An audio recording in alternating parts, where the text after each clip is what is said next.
las crisis que se presenten, usted sepa exactamente qué, cómo y cuándo hacer lo que tiene que hacer. Ahora, junto con esa riqueza y sabiduría, ¿no le gustaría tener la paz y la serenidad que provienen de una correcta relación con Dios? ¿Cómo le gustaría tener todas estas cosas? Y usted me responde, pastor, eso es imposible. Nadie puede tener esa clase de riqueza, de sabiduría y de adoración. Pues mire, yo le voy a mostrar el camino y juzgue usted si lo que voy a decir no es más que una falsa propaganda. ¿De acuerdo? Bien, hablemos de la riqueza. Busque Mateo 5:5. Bienaventurados los mansos, porque ellos recibirán la tierra por heredad. Eso, mi amigo, es riqueza indescriptible. ¿Y qué de la sabiduría, de la guía que uno necesita? Veamos el Salmo 25:9. Encaminará a los humildes por el juicio y enseñará a los mansos su carrera. ¿Y qué de la paz y de la serenidad que queremos tener? Veamos Mateo 11, los versos del 28 al 30. Venid a mí todos los que estáis trabajados y cargados, y yo os haré descansar. Llevad mi yugo sobre vosotros y aprended de mí, que soy manso y humilde de corazón, y hallaréis descanso para vuestras almas, porque mi yugo es fácil y ligera mi carga. ¿Cómo trabaja eso en nuestras vidas? Bien, veamos. Primero, el significado de mansedumbre. Muchos piensan que mansedumbre es cobardía, que si uno es manso, tiene un carácter tímido y ambivalente. Permítame decir de una vez por todas, mansedumbre no es cobardía. Jesús dijo, yo soy manso y humilde de corazón. ¿Fue Cristo un cobarde? ¿Llamaría usted cobarde a quien con látigo en mano echó fuera del templo los mercaderes? ¿A quien pasó 40 días en el desierto, en ayuno y oración, rodeado de bestias salvajes? ¿Se atrevería usted a decir que fue un cobarde? Jesús, aún sabiendo que en Jerusalén sería apresado, acusado y crucificado, sin embargo fue con determinación y firmeza hasta esa ciudad. ¿Le parece a usted que eso fue un acto de cobardía? ¿Qué clase de cobarde fue Jesús que sufrió en agonía y murió con su cuerpo clavado en una cruz? Jesús, el más hombre de todos los hombres que ha existido, dijo, yo soy manso y humilde de corazón. Mansedumbre ni siquiera es debilidad, aunque muchas veces así lo pensemos, cuando lo opuesto es la verdad. Para ser manso hay que tener tremenda fortaleza espiritual y emocional. La Biblia dice que aparte del Señor Jesús, Moisés fue un hombre manso. Piénselo. Moisés fue un comandante en jefe que guió al pueblo de Israel desde Egipto hacia la tierra prometida. Fue un hombre de valor. Pero ser un hombre de valor no excluye la mansedumbre. Alguna vez en alguna parte leí la siguiente frase: si usted cree que mansedumbre es debilidad, trate de ser manso por una semana. Perturbadora opción, ¿no le parece? Ser manso demanda una increíble fortaleza, porque la mansedumbre es fortaleza bajo control.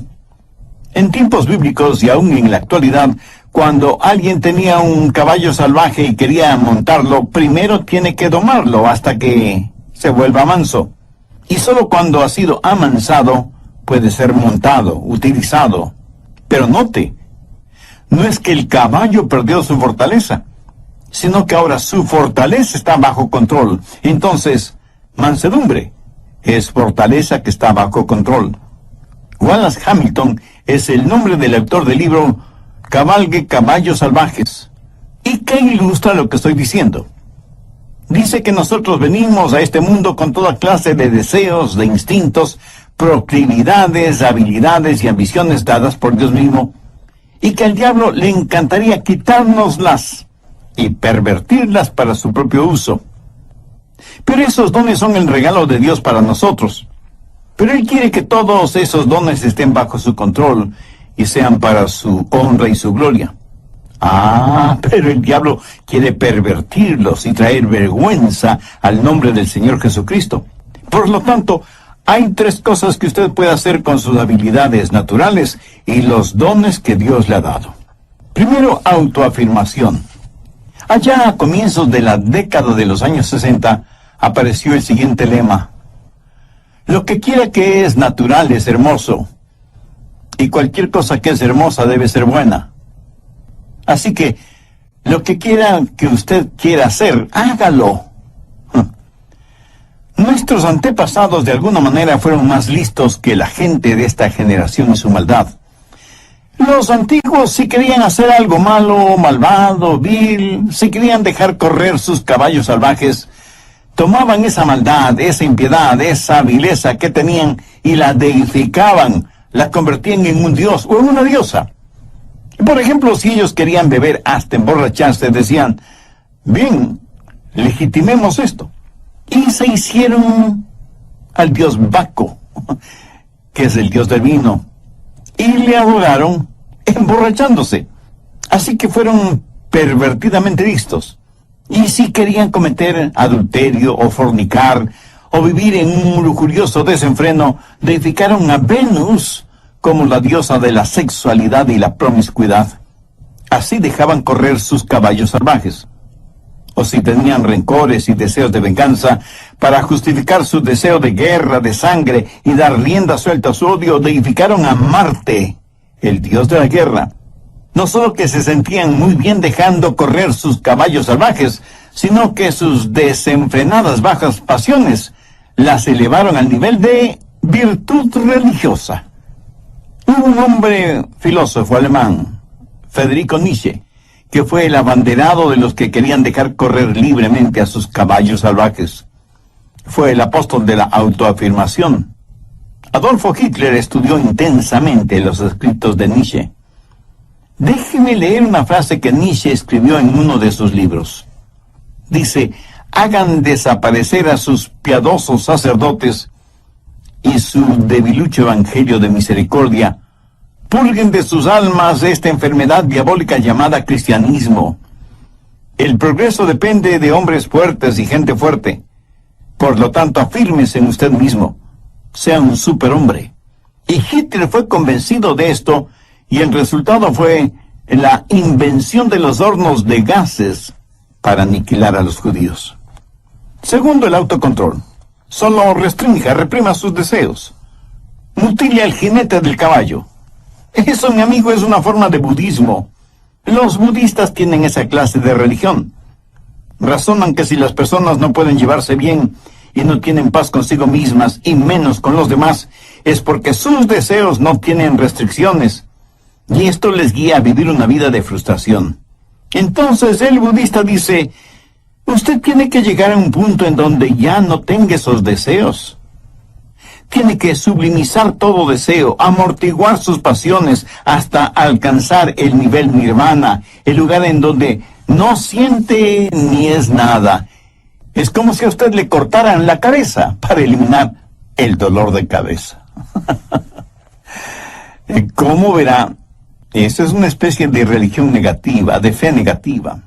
El cristianismo es una fe positiva. Dios no elimina al jinete ni mutila al caballo. Lo que hace Dios es tomar ese deseo, esa fortaleza, esa ambición, esa habilidad, todo lo que Él mismo nos ha dado, dársela al Señor Jesucristo y dejar que Jesús controle nuestra vida. Anote Romanos 6, 19. Así ahora para santificación presentad vuestros miembros para servir a la justicia. ¿Qué es lo que Dios quiere hacer? Dios quiere tomar sus habilidades y sus deseos y ambiciones y mutilarlos. No, de ninguna manera.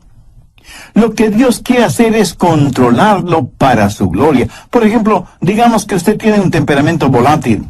Dios dice que no debe perder su temperamento y que más bien debe aprender cómo usarlo. Mire lo que dice Efesios 4:26. Airaos, pero no pequéis. El mismo Señor Jesús, cuando vio que los mercaderes habían hecho del templo un lugar para sus negocios, no muy honestos que digamos, se airó, se enojó, fue movido a ira. O sea, Él no perdió su temperamento, su control, sino que lo utilizó en una causa justa. Mi amigo, si usted me dice que no tiene temperamento, entonces algo no está bien con usted. Jesús quiere controlar su temperamento para su gloria. Debe haber ciertas cosas que deben disgustarle, enojarle, hacerle perder su temperamento. Por ejemplo, la industria pornográfica, el tráfico de drogas, la explotación sexual de mujeres y de niños y toda la depravación actual que está convirtiendo al mundo en un desierto espiritual, moral y ético. Un desierto lleno de fieras feroces. ¿Y qué de nuestra lengua? Jesús quiere que con nuestra lengua le alabemos y le glorifiquemos. Gracias a Dios hay muchos cantautores que son genuinamente cristianos y utilizan ese don que Dios les ha dado, no solo para tocar e inspirar la vida de otras personas, sino y sobre todo para alabar, honrar y glorificar a Dios. Y Dios nos da dones y talentos, naturales o especiales, no para que nos volvamos orgullosos de tener esos dones y talentos, sino para que con ellos alabemos y bendigamos a Dios. Y eso también, amigo, es fortaleza bajo control. Generalmente usamos nuestra lengua para criticar negativamente, para insultar, para vejar al prójimo, para quejarnos, para expresar nuestra ira, para vocalizar nuestro enojo. Pero cuando Dios toma el control de nuestra lengua, ¿qué es lo que sucede? Mateo 12:35 tiene la respuesta. El buen hombre del buen tesoro del corazón saca cosas buenas. ¿Tiene usted ambiciones? Y no faltará quien de inmediato me diga, pastor, ser ambicioso es malo. Amigo, ¿en dónde aprendió usted ese disparate? Si usted no tiene ambiciones, no es un ser humano. Escúcheme, una cosa es ser ambicioso y otra cosa es ser codicioso, avariento, egoísta. Su ambición no debe ser por tratar de ser el mejor, el más influyente, el más importante o el más poderoso. Su ambición debe ser la misma ambición que tuvo el apóstol Pablo, querer ser como Jesús, que Jesús viva la vida de él en la vida de Pablo. Esa es una santa, sana y noble ambición. Eso es fortaleza bajo control. ¿Cómo puede usted ser una persona mansa? Busque la epístola de Santiago, capítulo 1, desde el verso 21.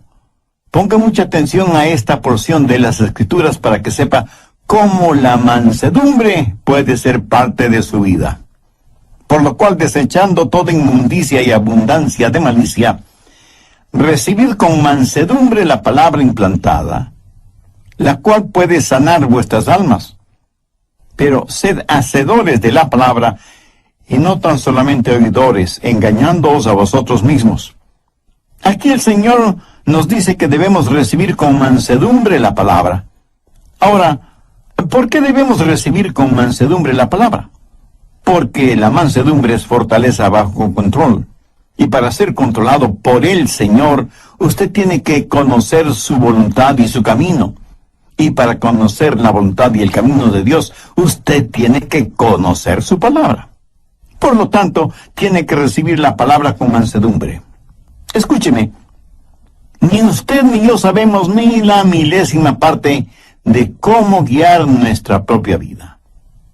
Se explica ahora por qué, aún siendo creyente, fracasamos tantas y tantas veces. En una sala judicial a un hombre le preguntaron, ¿jura decir la verdad, toda la verdad y nada más que la verdad, con la ayuda de Dios? Y el hombre respondió, si yo supiera la verdad, toda la verdad y nada más que la verdad, entonces sería Dios. Ingeniosa respuesta que encierra todo un mundo de teología. Necesitamos guía. Le puedo asegurar que Dios sabe lo que nosotros no sabemos. Así que si usted es una persona llena de mansedumbre, usted tiene que poner su vida en las manos de Dios para que le guíe.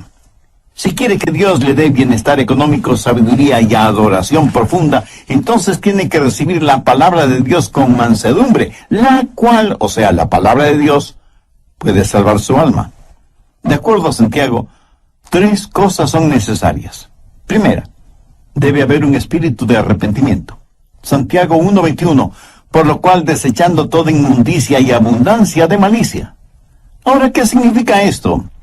En el griego la palabra inmundicia significa tener el oído tapado con cera. Por lo tanto, hay que eliminar el exceso de cera en el oído. Y la aplicación espiritual es fácilmente comprensible. Pero, ¿cuál es la cera espiritual que tapa nuestros oídos? La abundancia de superficialidad. Verá, muchos de nosotros ya hemos sido salvados, pero todavía ha quedado un residuo pecaminoso en nuestras vidas. Y lo que Santiago está diciendo es, limpien sus oídos espirituales de la cera que los está tapando. Un hombre puede domar un caballo salvaje, pero Dios no hace con usted lo que el hombre hace con su caballo. Usted mismo tiene que llegar al punto cuando diga, dejo mi maldad, abandono mis inmundicias espirituales. Si usted quiere que Dios le hable, tiene que entender su palabra. Si usted quiere que la Biblia inflame su corazón y su mente, tiene que eliminar la cera espiritual que está tapando sus oídos. Y la única forma de hacer eso es por medio del arrepentimiento de sus pecados. Debe tener un espíritu de arrepentimiento. ¿Sabe qué clase de persona es la que menos entiende esto de la mansedumbre? Pues la persona que está llena de orgullo. De hecho, esa clase de persona no puede recibir nada más porque su orgullo lo llena todo, tanto su vida material como su vida espiritual. Sin embargo, la Biblia dice que debemos recibir con mansedumbre la palabra implantada, la cual puede salvar nuestras almas. ¿Y qué de usted? ¿Está haciendo la provisión adecuada para la salvación de su alma? ¿Tiene usted una relación personal con Dios por medio del Señor Jesucristo? Por favor, abra su Biblia y busque la epístola de Santiago, capítulo 1, verso 21. Recibid con mansedumbre la palabra implantada. Esta palabra recibid es una palabra interesante. Denota algo que es dado a una persona y esa persona la recibe. Usted no podrá recibir y menos entender la palabra si es que no tiene un espíritu de arrepentimiento. Sí, usted puede saber cosas acerca de la palabra, hasta puede saber intelectualmente, académicamente la palabra, pero eso no le califica para entender la palabra de Dios. Recibir significa aceptarlo como un regalo, y cuando lo recibe, usted lo recibe.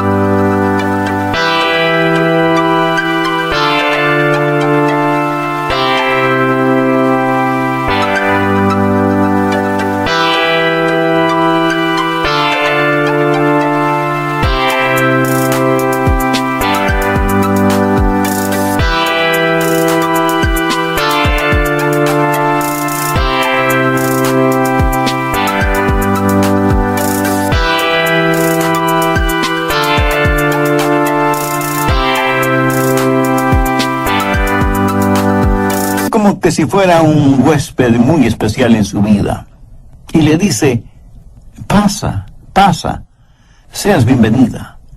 Estamos encantados de tenerte en nuestra casa. Esa es la clase de bienvenida que nos gusta escuchar a nosotros, ¿verdad? Es la misma clase de bienvenida que le gusta escuchar al Señor Jesús, no solamente en relación con Él, sino con su palabra.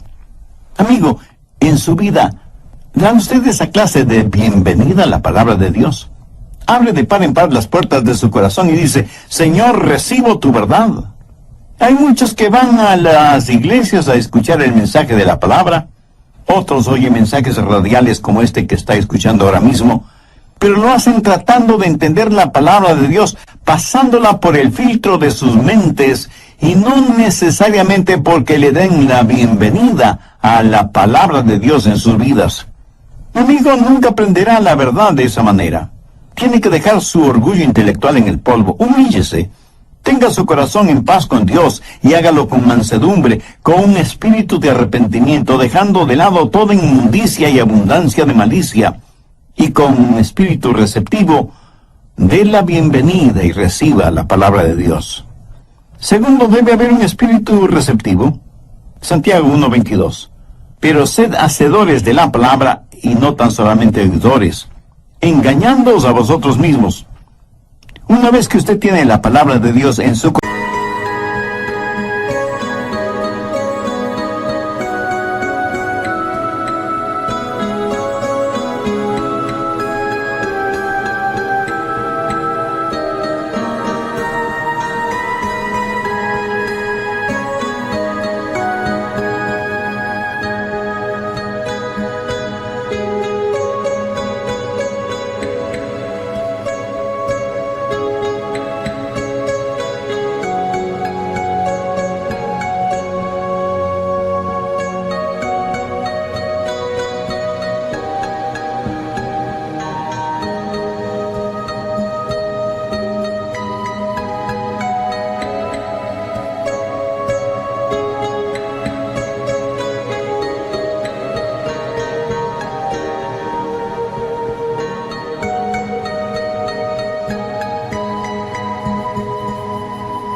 tiene que volverse un hacedor de la palabra. O sea, vivir de acuerdo a lo que cree. Fuera de esta verdad, todo lo demás no es más que verborrea religiosa. Si usted no es hacedor de la palabra, se engaña usted mismo. Si usted solo escucha las verdades de la palabra de Dios, pero nunca las pone en práctica, usted es culpable de autodecepción y por lo tanto puede perder su alma en vez de salvarla. La Biblia dice que el hombre de doble ánimo, esto es, indeciso, es inconstante en sus caminos. Jesús dijo: cualquiera que me oye estas palabras y no las hace, le compararé a un hombre necio. Escuchar y no hacer es una verdadera locura espiritual. Las impresiones sin las expresiones dan como resultado las depresiones. Si usted solo oye y oye y oye la palabra de Dios y no vive de acuerdo a esas verdades, tendrá un efecto negativo en su vida. Alguien dijo que educación es el proceso mediante el cual el material en los cuadernos del profesor es transferido a los cuadernos del alumno sin que haya pasado por la cabeza de ninguno de los dos. Me temo que muchas veces esa clase de conocimiento bíblico es el que tenemos. Pero las enseñanzas bíblicas no solo que deben estar en nuestra cabeza, sino que necesitan estar en nuestro corazón para que se manifiesten en nuestra vida. ¿Para qué sirve la mansedumbre? Veamos el final del verso 21 en Santiago 1, la cual puede salvar vuestras almas. Tercero, los motivos de la mansedumbre. El querer alcanzar bienestar económico, el desear ser guiado y tener visión y liderazgo en cada crisis de la vida, esa es una buena motivación. Recordemos lo que Jesús dijo en Mateo 5:5. Bienaventurados los mansos, porque ellos recibirán la tierra por heredad. Y usted me dice: pastor, en la actualidad usted no consigue mucho siendo manso. En nuestro mundo uno tiene que patear, arranchar, pelear, morder, engañar. Esa es la única forma de salir adelante. Pudiera ser. Pero quiero que recuerde que el hombre perdió su herencia por falta de mansedumbre cuando se rebeló contra Dios en el jardín del Edén. La gente hoy en día no es capaz de gozar con lo que piensan que tienen por su espíritu de rebelión. Pastor, ¿qué quiere decir que recibirán la tierra por heredad? Bien, veamos 1 Corintios 3:21. Todo es vuestro. Veamos ahora 2 Corintios 6:10. Como no teniendo nada más, poseyéndolo todo. Ahora, ¿qué significa todo esto? La tierra y todo lo creado son propiedad de Dios. Nosotros pertenecemos a Dios. Por lo tanto, todo lo que Dios tiene es nuestra herencia, porque somos hijos suyos, coherederos juntamente con Cristo. Y sin embargo, nada es realmente nuestro. Nosotros solo somos administradores, mayordomos de las cosas de Dios. Y este es un arreglo admirable, porque cuando el diablo venga y le diga, si no me sirves, voy a quitarte todo lo que tienes, usted le responde, tú no puedes quitarme nada porque nada tengo, todo le pertenece a Dios. Poderoso jab de izquierda al mentón del diablo, quien cambia de táctica y le dice, entonces si me sirves y me adoras, te lo daré todo. Y usted le responde, diablo, tú no puedes ofrecerme nada, porque ya lo tengo todo. Demoledor jab de derecha al mentón del diablo. Como no teniendo nada más poseyéndolo todo, va a llegar un día cuando todo será posesión de los hijos de Dios, porque en su palabra dice que heredaremos la tierra. Un día vamos a reinar con Jesús. Un día Jesús descenderá del cielo y se sentará en el trono de David y reinará en donde el sol alumbra, o sea, en todas partes. Su reino se extenderá de mar a mar. Los lagos, ríos y océanos estarán rebosantes de peces. Los árboles se doblarán por el peso de los frutos en sus ramas. El cielo se llenará con multitud de aves, y todos los desiertos del mundo se convertirán en florecientes jardines. Todo esto será la herencia de los hijos de Dios. Los mansos heredarán la tierra. Eso lo tenemos ahora como herencia en nuestro corazón. Pero un día será realidad. Tendremos bienestar, riqueza económica. Salmo 25:9, encaminará a los humildes por el juicio. Mucha gente se pregunta, ¿por qué Dios no nos habla hoy? Están viendo y entendiendo las cosas al revés. No es que Dios no nos hable. El problema es que nosotros no estamos escuchando. No tenemos una actitud de mansedumbre para oír la voz de Dios. ¿Desea usted que Dios le guíe? Si usted se humilla con un espíritu de arrepentimiento, con un espíritu receptivo, Dios le guiará. Y usted no será como un barco en medio de una oscura y furiosa tormenta, sin brújula, sin timón, sin mástil y sin velas, empujado por las olas y los vientos de este mundo. Encaminará a los humildes por el juicio.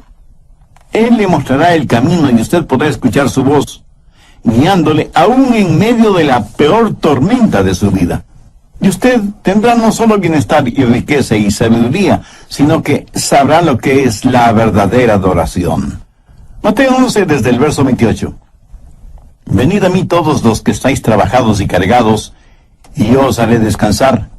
Llevad mi yugo sobre vosotros y aprended de mí, que soy manso y humilde de corazón, y hallaréis descanso para vuestras almas, porque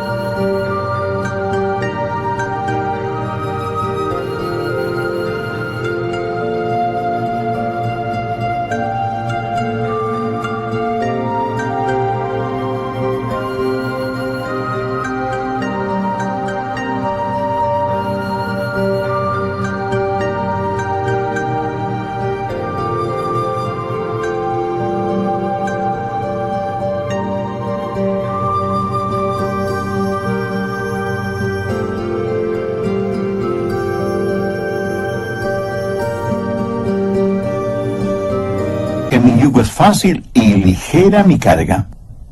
Veamos esta porción bíblica un poco más detenidamente. Jesús fue un carpintero y sabía cómo hacer yugos para los bueyes. Y no creo que Jesús jamás haya hecho un yugo que no quedó perfecto en los bueyes. Ahora, cuando un buey lleva un yugo, es porque es un buey manso. Ese buey sigue teniendo tremenda fuerza. Por eso usaban los bueyes para arar los campos. Y muchos agricultores que todavía aran a la antigua, dicen que el buey más dócil tiene más fuerza que un caballo en esas labores agrícolas. El yugo en el pescuezo de los bueyes es para que ambos bueyes puedan alar el arado.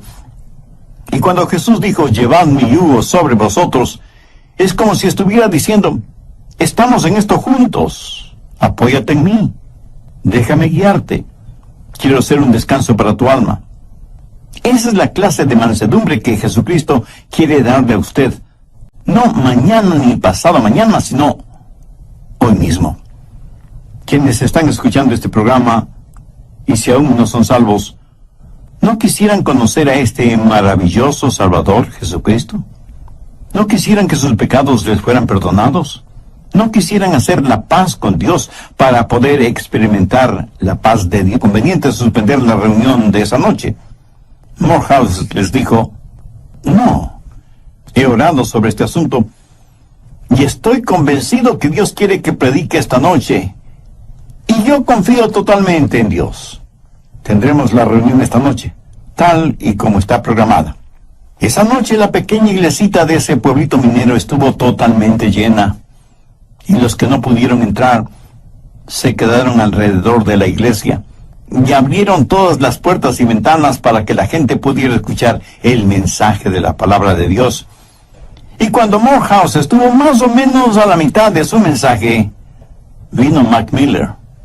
Empujó a cuantos encontró a su paso. Llegó frente al púlpito, se sentó en el suelo y le dijo, usted haga lo suyo que después yo haré lo mío. Morehouse abrió su Biblia en Juan 3:16 y predicó del amor de Dios por todos los seres humanos, de cómo Dios entregó a su amado Hijo Jesucristo para que muriera por los pecados de todos nosotros. Morehouse predicó con tal pasión y convicción que se podía sentir la presencia del Espíritu Santo en ese lugar. Luego hizo la invitación para aquellos que quisieran recibir a Cristo en su corazón. Mac Miller se puso de pie y la gente no sabía qué iba a pasar. No, él no pasó al frente, pero dio media vuelta y salió de la iglesia dando un tremendo portazo. Caminó por la calle principal de ese pueblito. Sus amigos que estaban bebiendo en un bar le vieron y le llamaron, Mike, ven, sírvete un trago. Pero Mac Miller siguió caminando como si no les hubiera oído. Llegó hasta un pequeño callejón, giró hacia la derecha y llegó hasta una semi-destruida valla metálica, tras la cual había un remedo de casa. Con sus enormes manos empujó violentamente a la puerta. Era una sola habitación que servía de sala, comedor, cocina y dormitorio. Ahí una mujer de rostro demacrado cuidaba de unos pequeñuelos quienes, al ver entrar a su padre, corrieron a esconderse debajo de la cama por temor a que su padre los castigara. Su esposa, que evidentemente era abusada y golpeada físicamente, simplemente se puso en actitud protectora frente a la cama. Mac Miller miró a su esposa y en un tono dulce, desconocido en él, le dijo, mujer, no temas. Llama a los niños. Vamos a orar. Ella, asombrada, le preguntó, ¿qué es lo que dijiste? Y él, con una paciencia absurda por ser él quien era, le dijo, trae a los niños, vamos a orar. Los niños salieron de debajo de la cama, pero se quedaron detrás de su madre. No entendían lo que estaba diciendo su padre. Él tomó a cada uno de ellos, les acarició en la cabeza y les dijo, hijos, vamos a arrodillarnos. Ellos, temerosos, así lo hicieron. Su mamá también se puso de rodillas y, para asombro de todos ellos, Mac Miller también se arrodilló y dijo, querido Dios, y se quedó en silencio. No sabía cómo orar. Sabía maldecir y decir palabras obscenas, pero no sabía cómo orar. De pronto, como en un relámpago, se acordó de las oraciones que su madre le enseñó cuando él era un niño, y entonces dijo, generoso Jesús, manso y humilde, mírame como si fuera un niño. Perdona mi simpleza y permíteme acercarme a ti. Y en ese momento, en ese cuartucho, frente a sus felizmente asombrados esposa e hijos, Mike Miller nació de nuevo. Sus lágrimas fueron la confirmación de la transformación interna. Esta historia es real, la sabemos porque el mismo Mike Miller la cuenta como testimonio de lo que le sucedió a él y a su familia cuando él entregó su corazón a Jesús. Ahora es posible que usted no sea como Mike Miller antes de conocer a Jesús. Pero si quiere ser salvo, se salvará de la misma forma en que se salvó Mike Miller. No hay uno solo de ustedes que sea tan malo que no pueda ser salvo, o que sea tan bueno que no necesite ser salvo. Jesús dijo: venid a mí todos los que estáis trabajados y cansados, y yo os haré descansar, porque mi yugo es fácil y ligera mi carga. Si en su corazón usted siente el ardiente deseo de hacer una decisión por Cristo, no se quede con el desear. Pase de inmediato al actuar. Humíllese delante de Dios, arrepiéntase de sus pecados, pídale a Dios